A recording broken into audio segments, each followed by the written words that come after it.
Hi, everybody, and a very warm welcome to the Overeaters Anonymous £100 special focus meeting. Today is December the 22nd, 2021, and I am absolutely delighted to hand over the meeting today to the lovely Denise Q, who is going to share her experience, strength, and hope with us. Take it away, Denise, my lovely.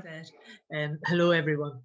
My name is Denise Q. I am a compulsive overeater, recovered today by the grace of a higher power in my life, this program and this fellowship. And I'm delighted. I'm delighted to be here today to share some of my story, and I'm also quite nervous. I have copious notes written, most of which I'm so nervous I probably won't be able to read, and maybe that's a good thing. I leave it up to higher power to put the words into my mouth and let them come out. So I definitely am a compulsive overeater of the chronic hopeless variety. I was in active addiction in this disease definitely for 3 decades. I went on my first diet when I was 12. I'm not sure if that was the point at which I crossed that line from being a hard eater to a compulsive overeater, or if it had happened earlier or later indeed, but certainly from the age of 12 up to my early 50s, which would have been, 4 decades, I was active in this disease. And for me, that meant that I was forever on a diet, or trying to be on a diet, or attempting to be on a diet, or attempting to restrict in order to lose weight, and inevitably failing and putting any weight I did lose back on with more. And that progression took me from weighing 10 stone, which would be 140 pounds when I was 12, to a top weight of over 30 stone, which would be in excess of 420 pounds. So I suppose we'll throw up the photographs, Rita, if you don't mind, we'll put them up there.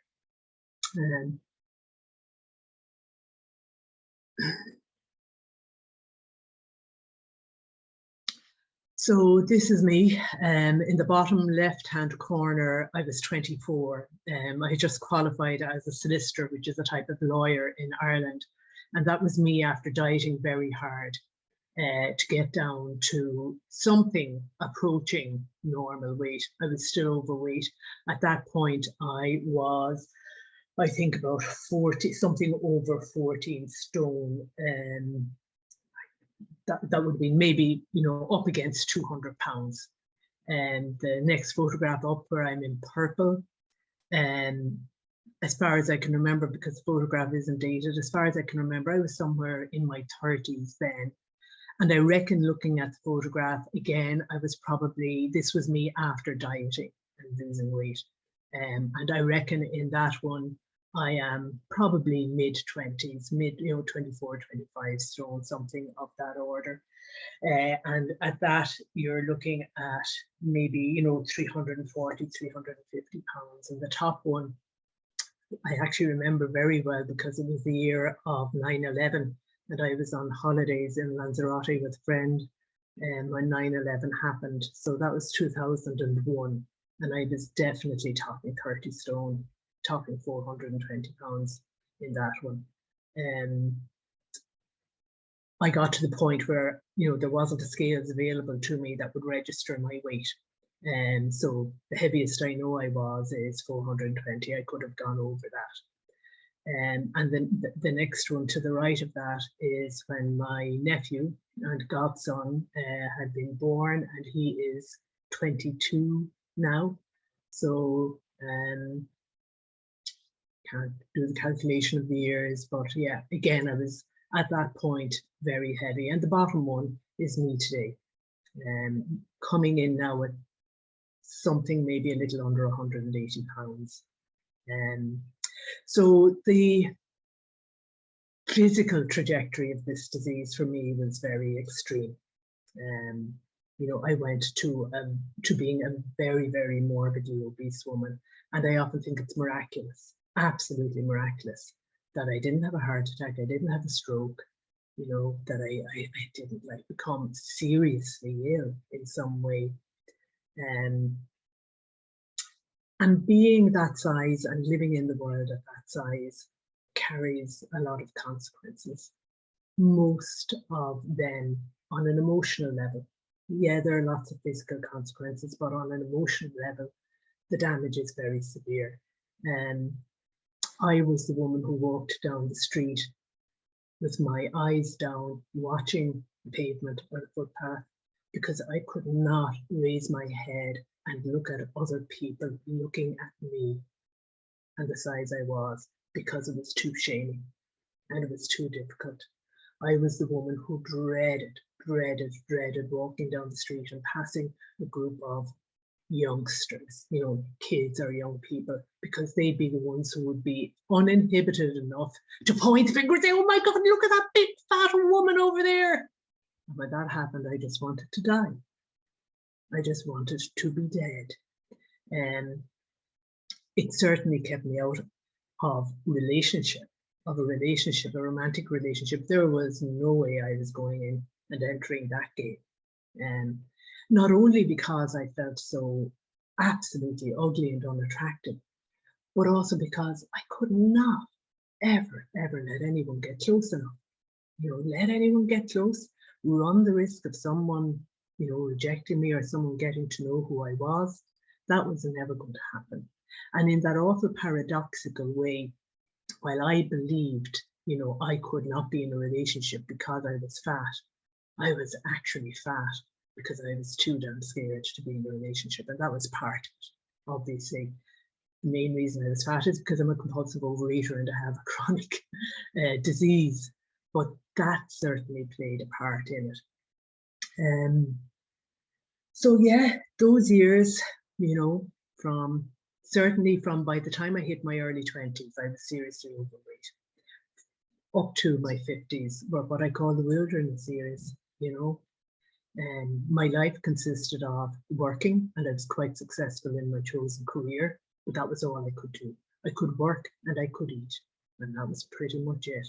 And the time came when my eating impacted on my working, At my very worst, in some of my deepest, darkest days, I would get up in the morning, I'd get into the car with a book, I'd go to the shop, I'd stock up on binge, I'd go out to the beach, I'd sit in the car with a book, reading and eating, and I'd phone the office and tell them I was sick that day, I wouldn't be able to come in, cancel my appointments. No, I didn't do that every day. I obviously would not have been able to stay in business, and I had two partners in the firm who, had to be considered as well. But yeah, that's what I did. I ate, I worked, I slept, I hid. I hid. I was in hiding. And the bigger I got, the paradox is the bigger I got, the more I was hiding. How can you miss this colossally overweight woman? But somehow there was an invisibility in it. Because I passed then as the fat woman. No one knew who I was. I didn't know who I was. So yeah. So yeah, I move on because I don't spend too much time on this part, which is the hard part. But I know I was in therapy for many years, and through that work, I kind of connected with that part of me in what's the word I'm looking for? In a kind of a symbolic way. I'm a huge fan of Lord of the Rings. I don't know if any of you have ever read the book. I read the book when I was in college, and I read it every year for about 20 years. I just loved it. It was my go-to book when life got too hard. Lord of the Rings had the answer. As in my case, did the food, I thought. But Gollum in Lord of the Rings, if any of you have seen the film, inside me, inside that enormously fat woman, was a Gollum. This shriveled, desiccated, starving, miserable little lump of humanity, just about. And that was me. That's what I was like on the inside. I was starving. I was starving for connection, starving for love. And it's not that I wasn't loved. I have a very loving family, but I couldn't receive that love. Yeah, and I just felt like I was lost in the wilderness. So my journey started in my mid-30s when things got really, really bad. And I was at home in my mother's house one day, and I broke down with one of my sisters, and I said, Jackie, I think there's something wrong with me. I can't lose weight. And she said something absolutely remarkable. She said, maybe you need help. And the thought had never crossed my mind that I might need help or that there would be help available. And I found my way into a dietary disorder unit in a hospital up the country in Ireland. And that was the start of my journey. And it was to be many, many, many years before I found my way into the rooms. But that was the first step for me. And coming out of there, it didn't work for me. It didn't work. I might have lost, a bit of weight. I was close to my top weight going in. I might have lost a couple of stone, I might have lost 30, 40 pounds, but it didn't work in any meaningful way. But coming out of there, the psychiatrist who was in charge of it told me I needed to find a therapist. And because I'm a good girl and I do what I'm told, I went off and I found a therapist. And that woman probably saved my life.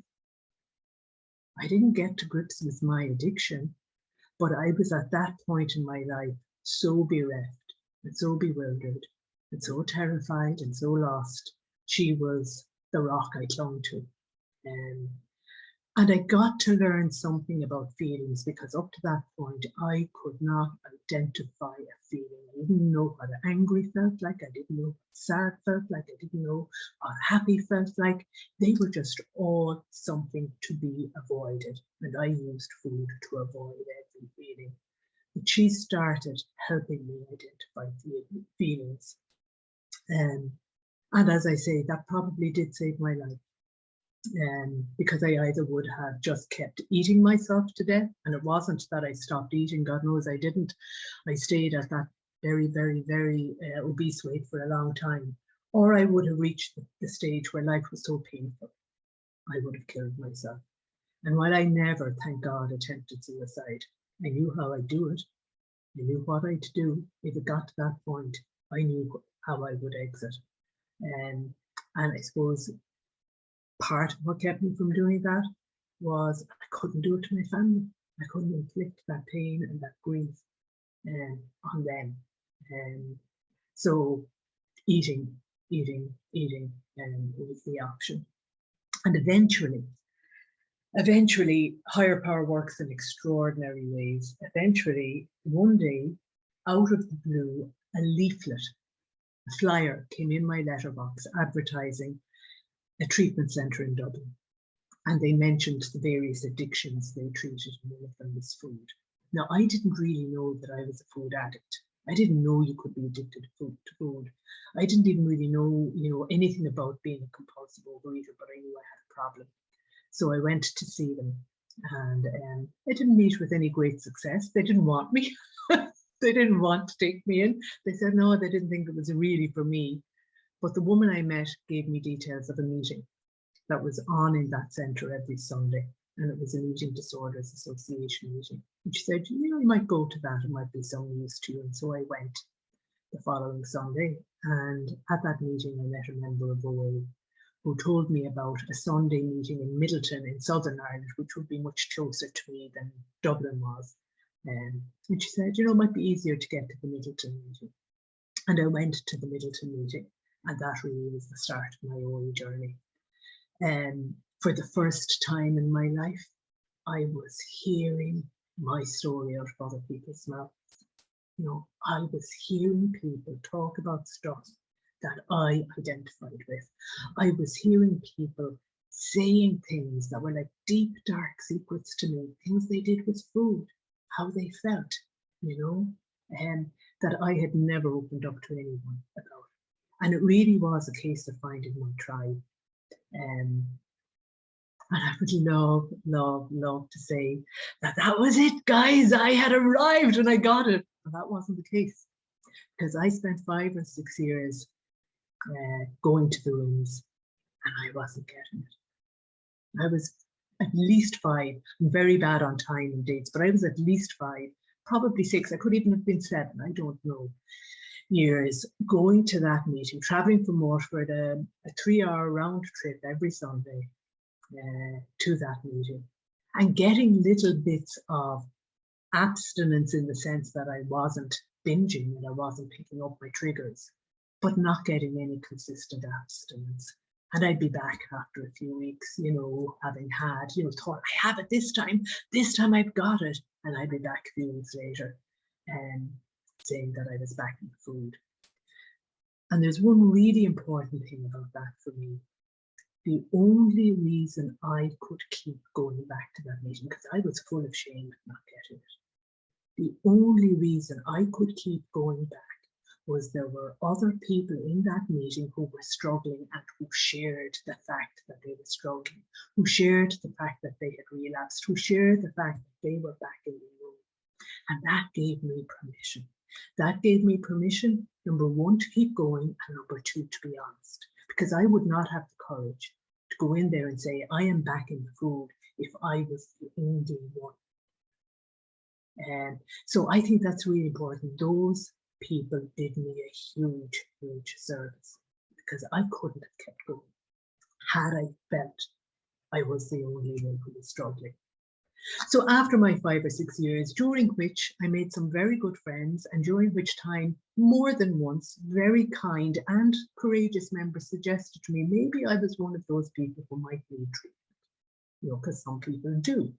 And I was absolutely not open to hearing that. Eventually, I reached the point where one day I was with a friend who had been in the fellowship and had left. And I opened up about just how awful I was feeling, and just how desperate I was, and just how hopeless I was. And she said, well, Denise, she said, you know, what would you think of going in for treatment? And that day, the miracle is I was open to hearing it. I don't know why, I don't know how, but that day I was open to hearing it. And maybe it was a case of just being in enough pain. Maybe I had reached that point where I couldn't take any more pain. Maybe it was the gift of desperation, because my God, I was desperate. But that day I heard it. And I'd say within 10 days, I was in a treatment centre in Cork. And that really was the start of my journey.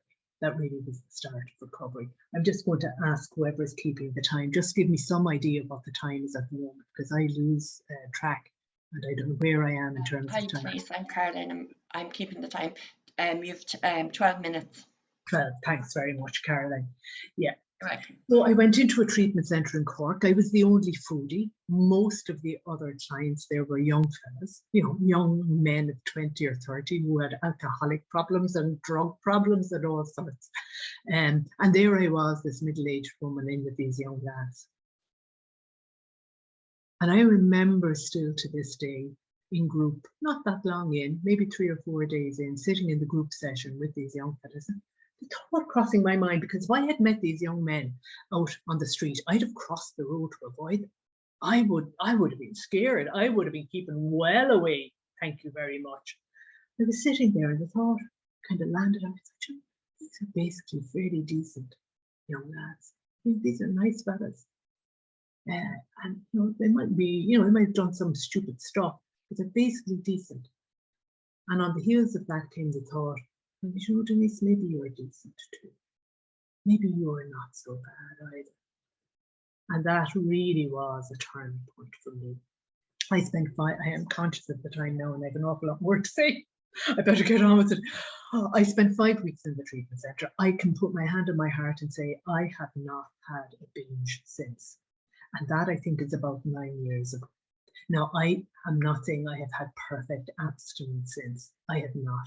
There have been occasions when I broke my abstinence, but I have not, thank God, gone back to that binging. And when I came out, I had a sponsor who had been my sponsor for a couple of years, and the woman was a saint and a martyr, because I don't know how she put up with me, ringing her, telling her I was back in the food, and she's suggesting maybe we'd work the steps, and me saying, oh yeah, we will. And you're not doing it. But when I came out of treatment, I worked the steps with her through the OA book. And that really then was the beginning of the journey. And I lost weight. I never lost weight as slowly in my life as I did. I lost weight really, really, really slowly. But I lost weight. I kept going to aftercare, I kept going to meetings, and I kept doing my best to work the program. But as time went on, things started getting slippery for me. You know, I found I was breaking my abstinence a little bit. I was, you know, not entirely happy. And then I'm taking big leaps now, but then COVID happened. And I started going to online meetings. And I started hearing about people who worked the steps through the big book and through the Vision for You way. And I was hearing something I hadn't heard before. And I was seeing in other people something I really wanted. So I got myself a sponsor and I started working the steps. And again, I'd love to say that was it. Happy days, but it wasn't. I got a sponsor and I started, this is maybe 2.5 years ago, started working the steps through the big book. Beautiful woman and a lovely, kind woman. And while I was working the steps, I think I had gotten to step 10, step 9 maybe, moving on to step 10, I relapsed twice. And she very lovingly and very kindly suggested to me that maybe I needed to hear another voice. And that was what led me to my sponsor today. And back in September of 2020, I started working the steps again with my sponsor today. And that has been the game changer for me. That has been the absolute game changer for me. What I have found through working the steps, through the big book, and she was really specific and really clear with me about what I needed to do. And I suppose I had some recovery. I had enough recovery to know I needed to do what this woman was telling me. I had to do exactly what she was telling me and follow the directions and just turn up and do it. And thank God I was willing and more than willing to do that. She asked me to come to it with a new mind as a newbie, as if I knew nothing. She asked me to get really, really clear about defining what my abstinence was. Not a big long list of, 27 different foods. Getting really clear about those ingredients that were my trigger foods, my alcoholic foods, and those behaviors. She asked me to be rigorously honest and asked me to write it, because if I wrote it, I'd share it. Whereas if I didn't write it, there was a good chance I wouldn't share it. And I did all of that. And through working the steps that way, I have had what I can truly say is a spiritual awakening and an effective spiritual experience. I grew up in Ireland. I grew up as a Catholic, and I would have been what I would call a foul weather Catholic. I wasn't a practicing Catholic, but when things got really bad and when the proverbial hit the fan, my God, I'd be praying to God, yeah. And then once the crisis passed, sure, I wouldn't think of God again until the next crisis came along. That is not how it is for me today. By working steps 1, 2, and 3, I recognized what my problem was. I am a chronic compulsive overeater. I have a physical allergy, and my God, I have a mental obsession. I of myself am powerless, and I need a power greater than me because I can't lick this. I have 40 years, 4 decades of trying and failing to prove that to me. I can't do this. I need a greater power. And then I made a decision. And I turned my will and my life over to that power. Now, again, I was one of those people who thought, that's it, that's great. You make the step 3 decision and it's done forever. Great. And of course, that's not the case at all. I have to make that decision every day. I have to start every day on step 1, 2, and 3. Acknowledging the truth of my condition, admitting my powerlessness, and turning my will and my life over to God. And God for me is still not clearly defined. I do not have a clear idea. Sometimes it is the man in the long white dress, the picture I had of God when I was a child, the man sitting with the angels up in heaven. Sometimes it's very vague. All I know for sure today is that God, whatever God is, manifests in my life through love. That's where I find God. God for me is the power of love. And I ask every single day for God to teach me how to love and how to be loved, and to give me the courage to be open and vulnerable to loving and to being loved, both by God and by those people in my life that I love and who love me, because I didn't know how to do that. I worked steps 4 through 9 to clean house, because I had a lot of wreckage to clear. 5 minutes, Denise. Thanks very much, Caroline. I had a lot of wreckage to clear before I could have an effective spiritual experience. And again, thank God I was willing. None of my step 9 amends were anything like as terrifying as I thought they would be when I was contemplating them back in steps 1, 2, and 3, or step 4. And they have proved to be, in a lot of ways, very rewarding. And today I live in step 10, 11, and 12. And step 10 means I have to have a spiritual discipline, because left to myself, I will happily go my own merry way. So I have a practice, I have a spiritual practice that I just follow through on every morning. Do I do it perfectly? No. Do I ever miss a day? Yes. You know, I'm not perfect. I'm never going to be perfect. But if I start skimping on that, while I have great neutrality around food, thank God, and I very, very, very rarely have a thought even of my alcoholic foods. Occasionally I'll have a thought, but it will be no more than a thought. It won't be a compulsion, it won't be obsessive. But what I will get caught on is volume, because volume would be a trigger for me. So if I'm not staying in a fit spiritual condition, I'll notice there's a little bit extra going on the plate. It's an extra little bit of fruit. And to keep myself as honest as I can be around that, I'm a weigh and measure. I weigh and I measure, I weigh and I measure. But even weighing and measuring, some days a little bit extra will creep on. No better signal for me than that I have taken my foot off the pedal when it comes to enlarging my spiritual life. And that today for me is the key thing.